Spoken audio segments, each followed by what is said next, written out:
नमस्कार. श्री स्वामी समर्थ. स्वागत आहे तुमचं माझ्या मिनी ब्लॉगमध्ये. तर आज आपण मस्त अशी मसाला जी खिचडी आहे ती बनवणार आहोत. तर व्हेज खिचडी म्हणलं तरी चालेल. तर बघा इथं आहे ना मस्त असे सर्व जे पदार्थ आहेत ते चिरून घेतले होते आणि मस्त असं आहे ना तेल टाकलं होतं कुकरमध्ये.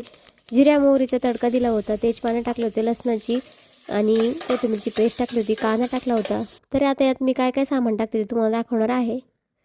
तर बघा इथं टॅमॅटो टाकलेला आहे आणि त्याच्यानंतर फ्लावर टाकलेला आहे आणि बटाटा आणि वाटाणा जे आहे ते आपल्याला नंतर टाकायचं आहे. मोठा व्हिडिओ मी नंतर लवकरच अपलोड करणार आहे. इथे तांदूळ घेतलेले आहे आणि वाटाणा बटाटा यामध्ये टाकलेला आहे. शेंगदाणे वरतून आपल्याला टाकायचं आहे.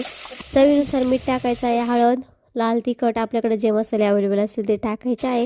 खरंच एकदम रुचकर अशी खिचडी होते. तर बघा इथं सर्व असं मिक्स करून घेतलेलं आहे.